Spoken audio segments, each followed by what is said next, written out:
Não. Isto é simplesmente inacreditável. Uma pessoa séria, casada há tanto tempo, apaixonou-se por uma rapariga com idade para ser sua filha. Se alguém me contasse uma história destas, eu tê-lo-ia tomado por louco. Era assim que Miguel, um homem na casa dos 40, pensava, enquanto caminhava pela rua, murmurando algo para si. De repente, parou abruptamente, paralisado por alguns momentos. Quando o torpor passou, percebeu que finalmente tinha chegado a uma decisão, por muito difícil que fosse. Com a Natália, terei de me explicar de qualquer forma. Quanto mais adio, pior fica, pensou ele, sorrindo tristemente. Devo ser honesto com ela, tal como sou comigo. Continuar este jogo é uma verdadeira desonestidade da minha parte. Quanto mais perto Miguel chegava de casa, mais as dúvidas o assaltavam. Quem fala em desonestidade e honra, repreendia-se a si mesmo. Miguel sabia que Natália não merecia, de todo, ser uma esposa enganada. Mas no fim de contas, não era culpa dele que sentimentos avassaladores o tivessem atingido. Miguel já estava debaixo do alpendre do prédio a digitar o código da porta do apartamento. Uma vez que as explicações são inevitáveis, que aconteçam hoje, disse o homem em voz alta, puxando a pesada porta de entrada. A espera pelo elevador pareceu uma eternidade a Miguel. E quando este finalmente chegou e começou a levá-lo para o andar certo, o tempo esticou-se dolorosamente. O homem sentiu que tinham passado várias horas, embora na verdade não tivessem passado mais de 2 minutos. Ali estava-se a porta dolorosamente familiar do seu apartamento.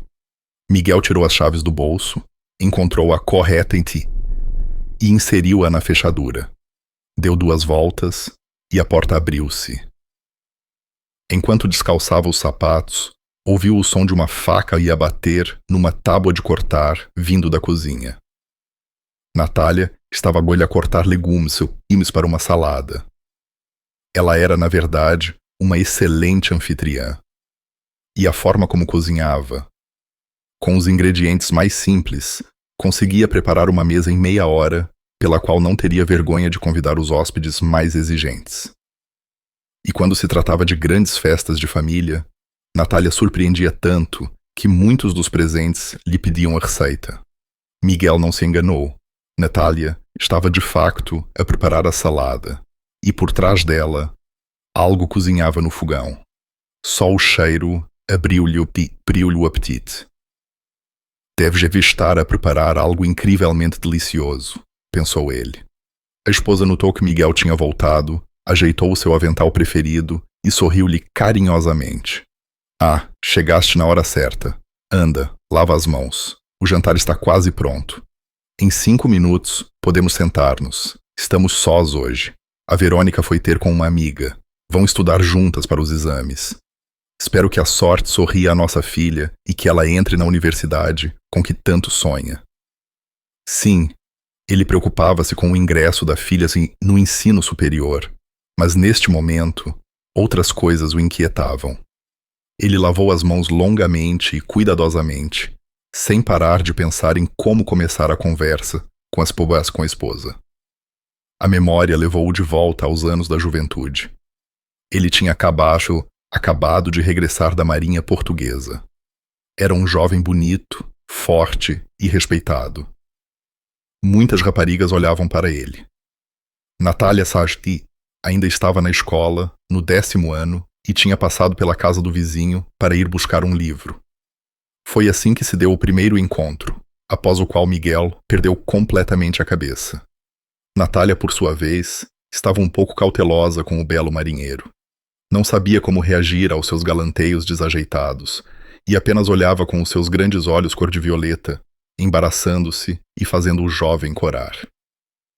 Miguel sorriu involuntariamente, lembrando-se da sua preparação para o primeiro encontro. Estava tão nervoso que quase se encontrou com Natália com a camisa vestida do avesso. Ainda bem que se cruzou com um amigo do tempo do quartel, que lhe chamou a atenção para o seu aspecto estranho. No final, esse mesmo amigo Levou Miguel à sua casa e emprestou-lhe umas calças de ganga super modernas, com as quais o recém-chegado da tropa só podia sonhar. No geral, Miguel apresentou-se no encontro impecável. O romance deles desenvolveu-se rapidamente. Os pais de Natália ficaram bastante preocupados com o tempo que ela passava com Miguel. Os jovens viam filmes, passeavam no parque ou iam a cafés. Aos pais, parecia-lhes que a filha devia ser mais séria, pois estavam à porta os exames finais da escola e depois o ingresso na universidade. Para eles, era impensável, inaceitável que a sua única filha falhasse a entrada. Entretanto, a paixão de Natália começou a afetar negativamente os seus estudos. Foi então que o pai decidiu ter uma conversa séria com Miguel. Meu jovem, não sei quais são as suas intenções em relação à nossa filha, mas sou obrigado a lembrá-lo de que ela tenha admissão à universidade em breve. A menina precisa de se preparar. Sim, respondeu Miguel. Compreendo perfeitamente. Certo, não a vou distrair por agora, mas tenho uma novidade para si. Tenciono pedir a mão da sua filha em casamento após o fim da escola. E o ex-marinheiro cumpriu a sua palavra. Natália tornou-se sua esposa. O ingresso na faculdade não correu bem à primeira, mas o marido fez tudo o que era possível para que a sua esposa realizasse o seu sonho e alegrasse os pais. Miguel tinha uma invejável força física e estava muito bem preparado. Foi contratado para trabalhar como motorista e, muito rapidamente, ganhou a confiança dos seus superiores no Porto de Lisboa. Miguel tinha aumentos de salário regulares, de modo que a jovem família vivia bem, sem problemas financeiros. Natália podia dar-se ao luxo de não trabalhar, para se preparar totalmente para os exames e, finalmente, ela entrou na faculdade, no curso de ciências. Os pais ficaram felizes e começaram a respeitar o genro, pois perceberam que a filha estava em boas e amorosas mãos. No entanto, no 5º ano, a jovem esposa teve de mudar para o regime pós-laboral, pois a família tinha aumentado. Nasceu-lhes uma linda filha, Verônica. A recém-mamã dedicava todo o seu tempo a bebê, e durante as épocas de exames, o marido ajudava-a. Natália recebeu o seu diploma de ensino superior, mas os pais não desfrutaram por muito tempo da felicidade da filha. Como resultado de um acidente, faleceram. Pouco depois, também a mãe de Miguel partiu. A pequena Verônica, tão alegre e desenvolvida para a idade, ajudou o casal a recuperar da dor. Em casa, Natália dedicava-se muito à filha. Brincavam juntas, liam, desenhavam e passavam muito tempo ao ar livre. Venderam os apartamentos deixados pelos pais falecidos e a sua própria habitação, e com o dinheiro obtido, compraram um espaçoso T3 num bairro prestigiado. Miguel construía a sua carreira com confiança, alcançando o cargo de chefe do departamento de transportes e recebendo um salário elevado. Natália cuidava da casa e da Verônica, mas também tentava trazer dinheiro para a família. Dava aulas privadas e também aceitava encomendas de estudantes para escrever teses e trabalhos de conclusão de curso. Em suma, tinham uma família forte e uma vida estável. Miguel, onde te meteste? Ouviu-se a voz de Natália. Ela saiu da cozinha, à procura do marido pelo apartamento. Ah, estás aqui, disse a esposa, surpreendida. Estive à tua procura, e afinal estiveste este tempo todo a lavar as mãos. Anda para a mesa. Na cozinha, perante os olhos de Miguel, surgiu uma imagem deliciosa. Uma mesa servida com bom gosto, belos talheres e, claro, pratos apetitosos. A visão por si só fez-lhe salivar. No entanto, Miguel mal conseguia engolir, pois tinha uma conversa séria pela frente. O que se passa contigo hoje? Não és tu. O comportamento estranho do marido não escapou a Natália. Ela sentou-se à sua frente e olhou-o atentamente com os seus olhos cor de violeta. Sob o seu olhar, Miguel sentiu como se uma laje pesada tivesse caído sobre ele. Sabes, Natália, começou ele, suspirando pesadamente. Aconteceu algo importante. Ele não conseguiu terminar, pois a campainha tocou. Miguel queria ir ver quem era, mas a esposa acenou-lhe, dizendo: Senta-te, eu abro. Ouviram-se vozes femininas no hall. Deve ser a vizinha, pensou o homem. Pegou num garfo e começou a rodá-lo nervosamente nas mãos. Miguel Ivanovich, é para ti, informou a esposa, entrando na cozinha. Ela está sempre a brincar, a tratar-me por você e pelo patronímico. Quem será que veio ver-me? Pensou ele, enquanto se dirigia ao hall. Mas, quando Miguel viu quem o esperava, o seu coração começou a bater descontroladamente no peito. As temporas latejavam. À porta do apartamento deles estava uma jovem perfeitamente agradável e bonita, com não mais de 25 anos. Ela estava ali, sorrindo radiantemente para Miguel, que ainda não conseguia recuperar. Não se tratava de uma simples visita, mas sim daquela mesma rapariga, o seu amor inesperado e louco, por quem ele estava disposto a destruir a sua vida anterior. Evelina. Evelina era, de facto, muito jovem. Estava a fazer um estágio do seu último ano, precisamente no departamento onde Miguel trabalhava. Ele notou a jovem de imediato, mas no início não se permitiu ter qualquer pensamento na sua direção. Afinal, era um homem de família exemplar, marido e pai de uma rapariga da idade dela. Durante cerca de um mês, a comunicação limitou-se a questões de trabalho, mas depois houve o convívio da empresa, para o qual a bela estagiária também foi convidada. É fácil adivinhar como terminou a festa. Miguel e Evelina acabaram na mesma cama. Foi a sua primeira traição em todos os anos de casamento. Miguel odiava-se pela sua fraqueza. Prometeu a si mesmo esquecer esta história o mais rapidamente possível. Mas Evelina continuou a estagiar na empresa. Viam-se quase todos os dias. Por mais que Miguel tentasse tirar o era estudante da cabeça, não conseguia. No final, traiu a esposa mais uma vez, e depois, repetidamente. Evelina defendeu o diploma e tornou-se uma funcionária de pleno direito, praticamente o braço direito de Miguel. Ela desempenhava as funções de sua secretária e assistente pessoal. Outros funcionários começaram gradualmente a suspeitar da sua relação não totalmente profissional. No entanto, a esposa legítima estava em total ignorância. Por fim, Evelina quis mais e deu um ultimato ao seu chefe. Ou ele se divorciava da esposa, ou podia esquecer a sua existência. Miguel, que a esta altura já tinha perdido completamente a cabeça de amor, decidiu dar um passo sério. Era sobre isso que ele queria falar com a esposa. Não fiquem à porta. Entrem, convidou Natália a convidada, com a hospitalidade que lhe era peculiar. Mas havia algo na sua voz que fez Miguel olhar para ela atentamente. Ao cruzar olhares com a esposa, ele desviou o olhar imediatamente, como se tivesse sido escaldado. Natália percebeu tudo. Correu-lhe pela cabeça. As pernas ficaram-lhe como algodão, e se pudesse, preferia enfiar-se num buraco. Mas não havia nada a fazer.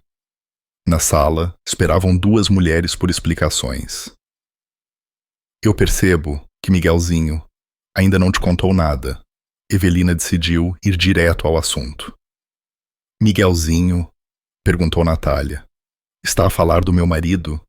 Meu marido, por enquanto? Reagiu Evelina calmamente. O Miguel e eu amamo-nos e não vemos mais sentido em esconder os nossos sentimentos. Natália lançou um olhar rápido aí a Miguel. Ele olhava para ela, culpado, como um gatinho que fez asneira. Decidimos viver juntos. O Miguel devia ter lhe dito, continuou Evelina. Aparentemente, ainda não teve coragem de o fazer, disse Natália, falando baixo, mas de forma clara, articulando cada palavra. Bem, então, Vamos considerar que ele disse agora.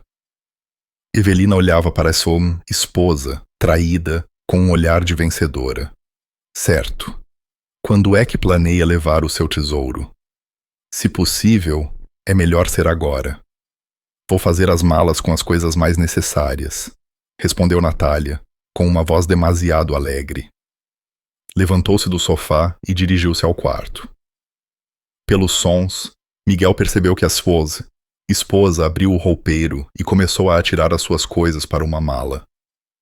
Evelina, a Evoca, como ele a chamava carinhosamente, olhou para ele e sorriu. Depois, resolveu dar uma volta pela sala.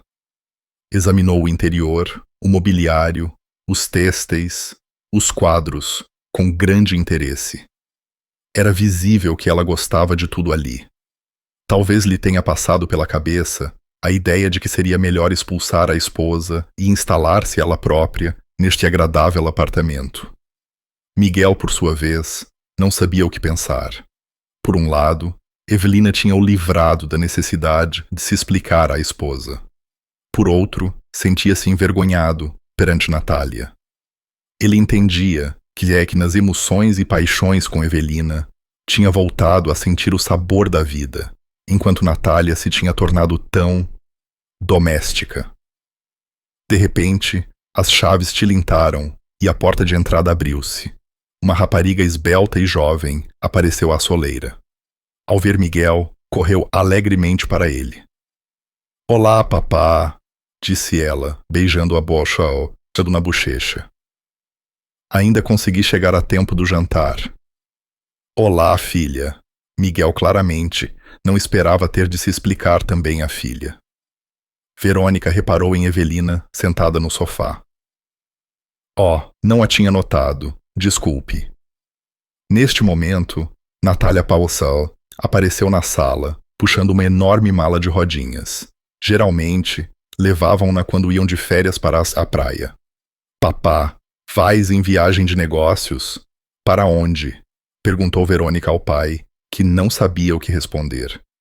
Miguel olhava desamparado para Natália e Evelina, como se esperasse que elas viessem em seu auxílio e explicassem tudo à filha. Ou vais de férias.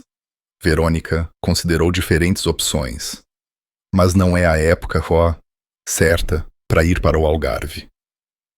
Miguel baixou os olhos. Não, filha.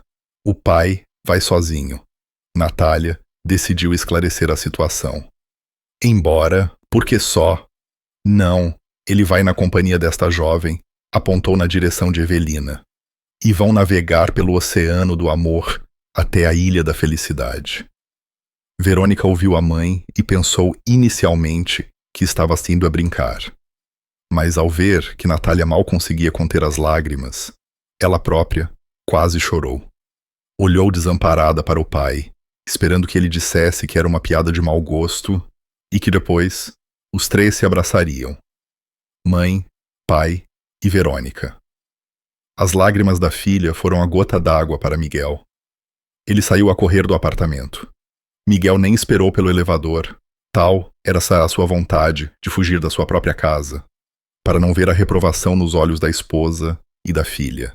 Desceu as escadas aos saltos, e a pesada mala, naquele momento, parecia-lhe mais leve que uma pena. Evelina levantou-se do sofá e, quase na ponta dos pés, dirigiu-se à saída. Parecia temer que a esposa traída e a filha enfurecida pudessem atacar a traiçoeira rival e armar um escândalo. Mas Natália e Verônica não lhe deram a menor atenção, como se ela fosse um lugar vazio. Evelina arrastou-se até a porta de entrada e desapareceu. Natália e Verônica ficaram imóveis por um momento e depois a mãe virou-se para a filha e disse: Acho que devíamos fazer uma limpeza geral. Verônica percebeu que, dessa forma, a mãe queria distrair-se dos pensamentos opressivos. Ela assentiu e as mulheres começaram a limpar. Lavaram, esfregaram, sacudiram, aspiraram, tiraram o pó. Moveram as coisas de um lado para o outro. Após algumas horas, O apartamento estava a brilhar. Natália e Verônica tinham feito uma limpeza tão profunda que os quartos pareciam blocos operatórios. E as próprias anfitriãs estavam tão exaustas que mal conseguiram rastejar para a cama de Asgham. O cansaço físico ajudou Natália a adormecer, mas foi atormentada por pesadelos, pois estremecia e revirava-se constantemente. Verônica também resmungava e gritava algo no sono. A filha correu para o quarto da mãe e viu-a agitar-se na cama. Aparentemente, estava a sonhar com algo terrível. A filha começou a abraçar a mãe e a acariciar-lhe a cabeça. Natália não acordou, mas parou de delirar. Assim, Verônica ficou sentada na cama da mãe até de manhã. Passaram 6 meses. Mãe e filha conseguiram lidar com todas as dificuldades que surgiram. No início, foi difícil, especialmente a nível emocional. O seu bem-estar financeiro também foi afetado, embora não muito. Natália simplesmente começou a aceitar mais trabalho, e Verônica decidiu preparar-se sozinha para a universidade, sem recorrer à ajuda de explicadores. Estranhamente, a saída do pai de casa tornou Verônica mais séria e responsável. Ela percebeu perfeitamente que para ingressar na faculdade, teria de depender exclusivamente das suas próprias forças e começou a dedicar muito tempo à preparação. Certa noite, disse à mãe: "Ai, hoje estudei tanto para os exames que estou a ver estrelas." "Devias descansar um pouco, filha. Precisas de ter a cabeça fresca no exame", respondeu Natália. "Sim", concordou Verônica. "A propósito, as minhas amigas convidaram-me para sair um pouco hoje à noite. Estava a pensar se devia ir." "Claro que deves ir. Eu vou trabalhar a noite toda. Não fiques aborrecida em casa", disse-lhe Natália. Verônica aproximou-se da mãe e abraçou-a. Natália percebeu subitamente que a sua menina tinha crescido e deixado de ser uma adolescente desajeitada para se tornar uma jovem bonita. "Já deve ter pretendentes", pensou para si. Em voz alta, disse apenas: "Não te demores, para eu não ficar preocupada." "Juro solenemente", disse Verônica, alegremente, ajeitando-se ao espelho. "Vou evitar todos os becos e entradas escuras. Vou andar apenas por ruas iluminadas e, claro, acompanhada pelas minhas amigas." Natália até se riu. Gostou da resposta da filha, mas a prudência nunca é demais. Verônica beijou a mãe em despedida e saiu apressadamente de casa. Lá fora, os seus amigos já a esperavam. Os seus planos eram ir primeiro ao cinema e depois dar um salto a um clube para dançar um pouco. Quando a filha saiu, Natália sentou-se ao computador, mas o trabalho, desta vez, estava-se a ser difícil. Ela lembrou-se de que ela e Miguel ainda não estavam oficialmente divorciados. O processo estava em pleno andamento, mas o ex-marido não compareceu à primeira audiência. "Tenho de lhe passar uma nota através do vizinho. Ele também trabalha no porto com o Miguel. Que o Miguel haja como um homem e pare de adiar o divórcio. Vou pedir-lhe para comparecer na próxima audiência para que o processo avance mais rapidamente", pensou ela, e pôs-se a trabalhar. Verônica viu o filme com os amigos e depois, em grupo, seguiram para o clube, que, apesar de ser bastante cedo, já estava cheio. Enquanto uns amigos iam para a pista de dança, outros, como Verônica, decidiram refrescar-se e pediram um cocktail sem álcool. Esperavam pela sua bebida ao balcão quando, de repente, uns rapazes que estavam ao lado começaram a rir ao verem alguém. "Vê só este indivíduo. Que figura! O que é que ele veio cá fazer?" Verônica recebeu a sua bebida e já ia para a mesa, mas de repente também ficou curiosa para saber de quem é que os rapazes se estavam a rir. Cautelosamente, para não parecer indelicada, a rapariga virou-se e, em seguida, voltou a virar-se. A expressão no seu rosto era como se tivesse visto um fantasma. Mas não. Se um fantasma, ou até um monstro, tivesse aparecido atrás de Verônica, ela teria ficado muito menos surpresa do que agora. Ali estava o seu próprio pai, mas com um ar bastante ridículo. Miguel, por alguma razão, vestira umas calças de ganga apertadas e uma blusão de cabedal juvenil ultramodernos. Aparentemente, ele próprio percebia que parecia cômico, pois puxava a sua acompanhante para a sua saída. Mas ela, claramente, queria divertir-se. Quando Verônica olhou melhor para uma rapariga ao lado do pai, os seus olhos escureceram. Era a própria Evelina. Ela usava um mini vestido justo e sandálias de salto alto e fino. Soltara o seu cabelo comprido, tingido de loiro acinzentado, e a sua maquilhagem era forte, com ênfase nos lábios vermelhos.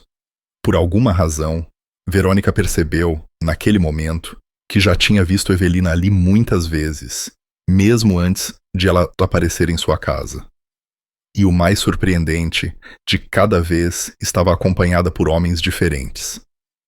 Todos eram muito mais velhos do que ela, e muito mais corpulentos, armários de mais de 2 metros. É a Evoca, disse um dos rapazes. Arrancou mais um papi parvo. Quem? Perguntou Verônica. Estás a gozar? Papi é um tipo rico que sustenta uma rapariga jovem. Ela tira-lhe o dinheiro. Nunca ouviste falar? Perguntou o rapaz, surpreso. Verônica, claro, tinha ouvido falar disso, mas estava muito surpresa por o seu próprio pai estar naquele papel ingrato. Não, olha para ele. Será que o tio não percebe como parece ridículo? Os rapazes não conseguiam parar de rir. Claro, eles não faziam ideia de que aquele homem vestido de forma cômica, desesperadamente a tentar parecer mais jovem, era o pai da rapariga sentada ao lado deles. Ainda bem que a sala estava na penumbra, senão teriam ficado surpreendidos. O rosto de Verônica alternava entre vermelho e pálido. O seu único desejo era sair do clube o mais depressa possível. Ela não queria que o pai a notasse, mas de repente ouviu a continuação da conversa entre aqueles rapazes e decidiu ficar mais um pouco ao balcão. Sabes de onde é que esta Evoca dos Paillettes veio? Eles gostavam claramente ciente de criticá-la. Não, respondeu o outro. Parece que disseram que ela veio da aldeia. Sim, é verdade, concordou o primeiro. O meu irmão estudou com ela no mesmo curso, na Faculdade de Línguas Estrangeiras. Esta rapariga da província mal aguentou até o 3º ano. Estava constantemente sob ameaça de reprovar devido ao mau desempenho. E depois, enrolou um professor qualquer. Queria tirá-lo da família, mas a esposa dele defendeu o pobre coitado num instante. A Evelina foi expulsa de lá com um certificado de conclusão do 3º ano para evitar problemas. Mas dizem que esse professor, por velhos hábitos, ainda a ajudou e a colocou noutra faculdade, um pouco menos prestigiada. Talvez ela tenha assentado a cabeça lá? Perguntou o seu interlocutor, mas, a julgar pelo seu tom de brincadeira, ele próprio mal acreditava nisso. Que nada. Não largou os estudos, acabou o curso, recebeu o diploma. Mas, em 2 anos, conseguiu se divertir tanto que daria para filmar um filme. Primeiro, arranjou um trabalho extra numa boutique da moda, mas houve um escândalo. A Evoca até teve de beber um chá de camomila para obter um atestado e ficar 2 semanas de licença médica na aldeia para que a esposa furiosa não a encontrasse. Depois, ela voltou. Mas como viver sem dinheiro? A Evoca teve de mudar um pouco as suas prioridades e tornar-se uma fada da noite. Dizem que na zona do cais do Sodré arranjou um esquema de trabalho. Sim, e o conhecimento de línguas estrangeiras deve ter sido útil para fortalecer as relações internacionais. Os rapazes começaram a gargalhar com a piada bem-sucedida. Agora percebemos por que é que ela precisa de um armário daqueles. É segurança e guarda-costas num só.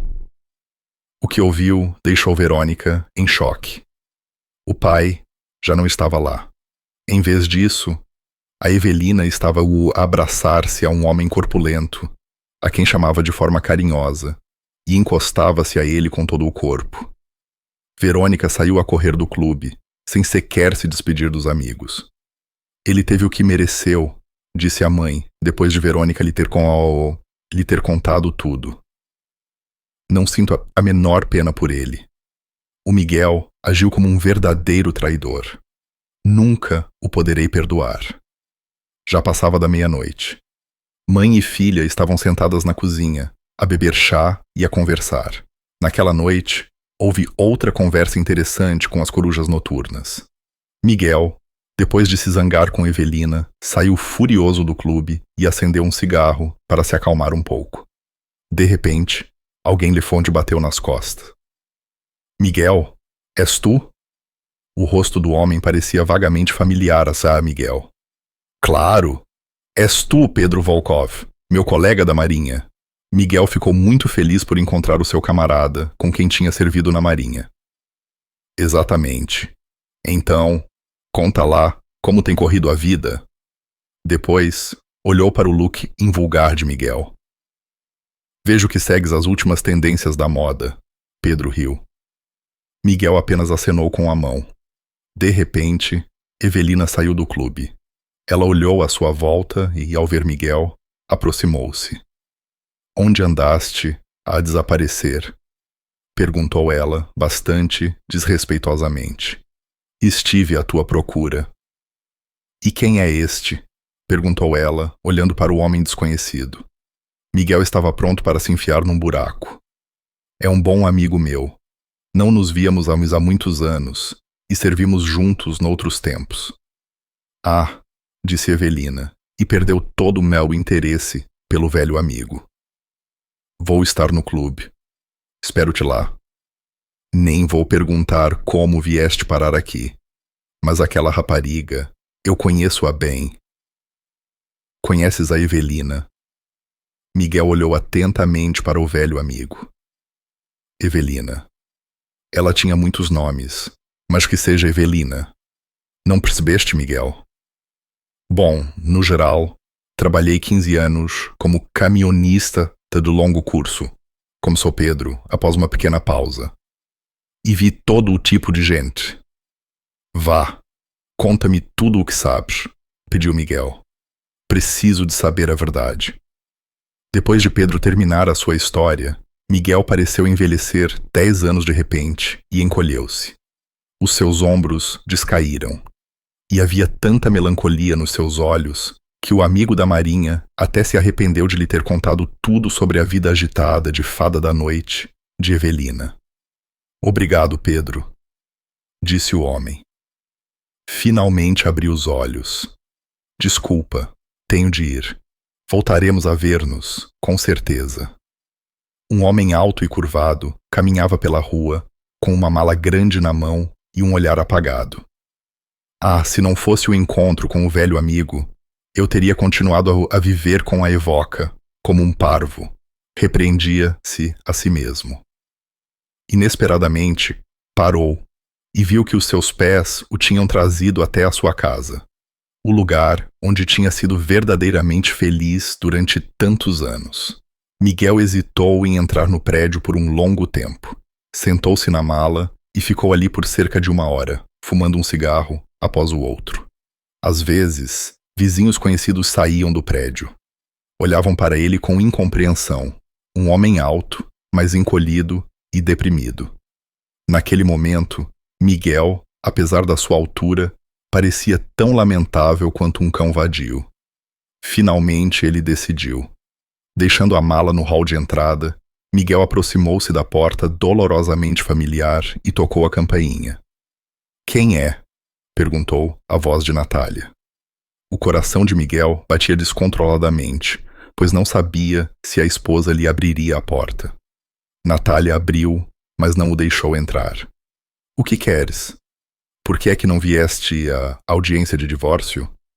Bem, já não importa. O teu consentimento não é necessário.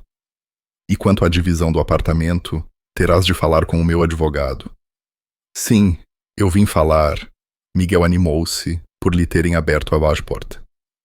Portanto, podemos... Não temos nada para conversar. A voz de Natália soava calma, quase sem emoção. E de qualquer forma, tenho de ir. Espera, Miguel tentou pegar na mão da ex-esposa. Afinal, decidi voltar. O quê? Natália olhou para ele com espanto. Nesse momento, ouviu-se uma voz masculina desconhecida vinda do apartamento. Natália, está tudo bem? Miguel sentiu como se tivesse levado um choque. Um homem desconhecido aproximou-se de Natália e olhou fixamente para Miguel. Algum problema? Já te disseram que não há nada para falar. Então, segue o teu caminho. Não és bem-vindo aqui. A porta fechou-se, mesmo à frente do nariz de Miguel. Ele ainda ficou ali por um momento e depois desceu ao rés do chão. Pegando na mala, que de repente parecia ter ficado 100 quilos mais pesada, o homem alto e curvado saiu para a rua. Se gostou da história e do trabalho de tradução e adaptação, por favor, subscreva o canal, comente o que achou da reviravolta na vida do Miguel e goste do vídeo. Até o próximo encontro.